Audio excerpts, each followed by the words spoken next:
I have my TED Talk style presentation that I created for myself to apply for the real TED Talk and TEDx platforms. I am so excited. I've been planning this for 6 months and the day has finally come. So buckle up. Here we go.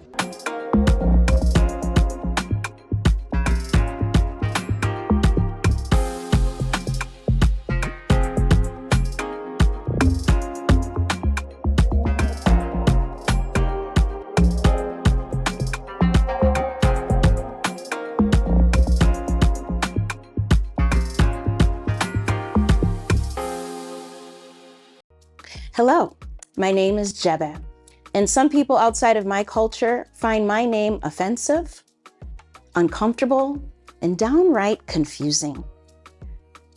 It got to the point where I had a hiring manager at an interview that looked at me and looked at my name and said, "What's a Jebeh?"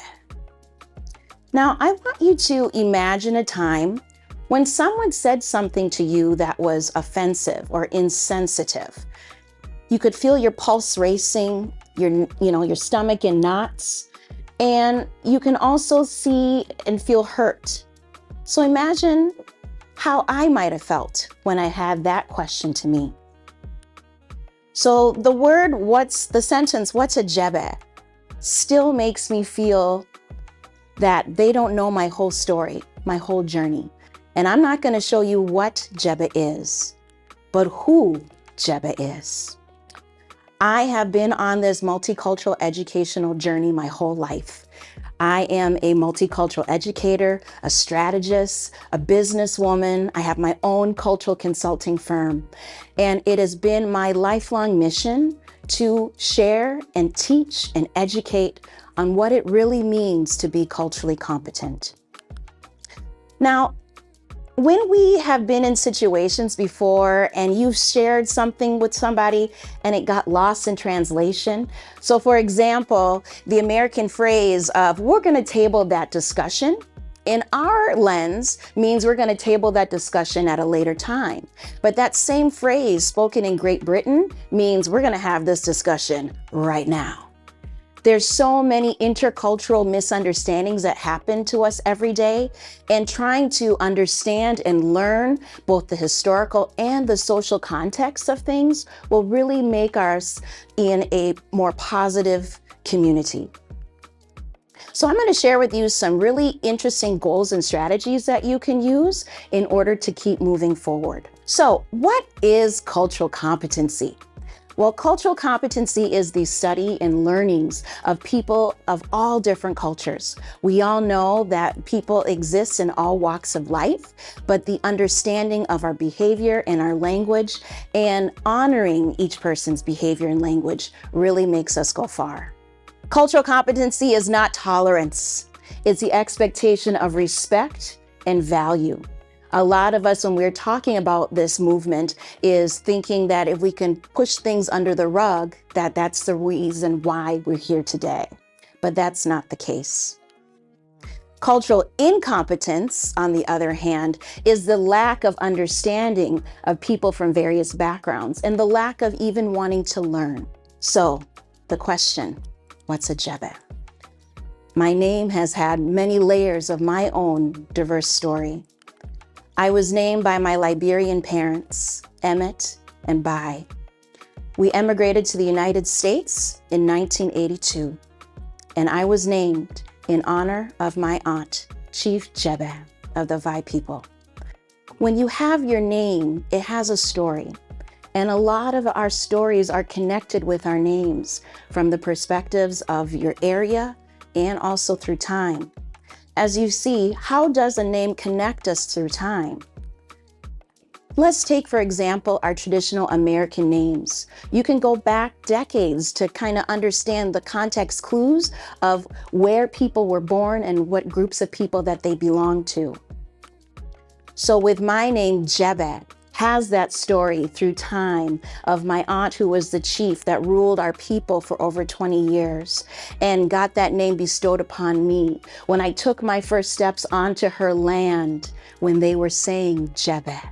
That's when I knew that this was something in me to share.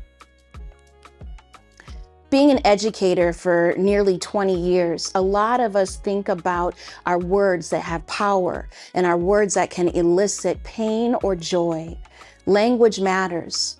The reason why we are here today and wondering when things come around and see how our names can elicit that same amount of power and pride. It also shows us that we need to be careful with our language and our words so we are preventing further harm. When we prevent this harm, we need to also recognize that we are going to slip and make some mistakes. We are going to have those microaggressions. And the examples of microaggressions that do inflict harm with our colleagues and our neighbors, you might be familiar with some of these. You're so articulate. Are you sure that you're qualified for this position? You changed your hair. Can I touch your hair? Now, some of you might be a little confused about saying that as a microaggression. Some of you might have felt that you might have said that to somebody before. But let me break it down to you as a Black woman. In our society, Black women have to conform to these societal norms and outdated office policies. So when somebody approaches somebody that looks like me in the workforce and commenting on my hair, it's very invasive. And it also shows me by saying, oh, you're so articulate, to know the context of that in my lens to say, wow, your eloquence is an exception rather than the standard. So taking the time to learn and relearn and unlearn and disrupt will really make you that culturally competent leader. Why that is because of our own biases, our own prejudgments of other people. It's human to judge people without knowing them first and foremost, but taking the time and stepping back to learn and figure out what is the best way to make people like Jebeh feel more comfortable. I met my husband in UMD, and just like other couples, we had hopes and aspirations and blended a wonderful life together. We come from two different cultural groups, and that understanding has helped us learn from each other. So when we were newly married, starting out into the workforce, he had his path to go on to the professional world, and my path sort of diverged. When he got offerings to his corporate, jobs, and I got my offerings, seemed to be more of a debate. My name on my resume was confusing.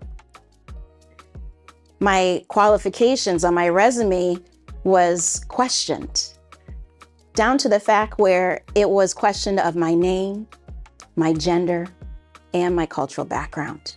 So why is that? Why are people still trying to figure out, because of people with ethnic names and ethnic sounding names, that why we still aren't as diverse as we should be in the workforce? We don't focus enough on cultural competency in this country. We focus on the mainstream societal norms, and anything different is either dismissed or ignored. Did you know that 50% of ethnic sounding names on resumes are rejected? And that's why our mirror has been in our culture of people working in the workforce. It is time to now embrace diversity for who it is and meet people for where they are. So what can we do to become culturally competent? First and foremost, listen. Actively listen to your BIPOC colleague and friend. It is not your job to insert your questions. Let them share what they're comfortable with you. Also, I want you to learn. Research. Look at the context of our historical atrocities and our social misgivings. That way you'll be more equipped to understand your BIPOC friend and their worldview. And then I want you to pause and reflect. I want you to ask yourself questions of, did I make Jebeh feel seen in this space? Did I make her feel that she belonged? Oh, maybe that comment is not something that is healthy for her. That's the types of things I want you to reflect on. Now, this space of cultural competency is a work in progress. This isn't a flavor of the month, it's a movement. And the more that we are working together as a people to promote positive change is exactly what we'll need to do to go further. So when you come across somebody that says, "What's a Jebeh?" you will have that invitation to share your own cultural narratives and stories and listen to them and how they got their name and the power of the connection that they have, which will also in turn lead you to share your own understandings and also learn from theirs. Thank you.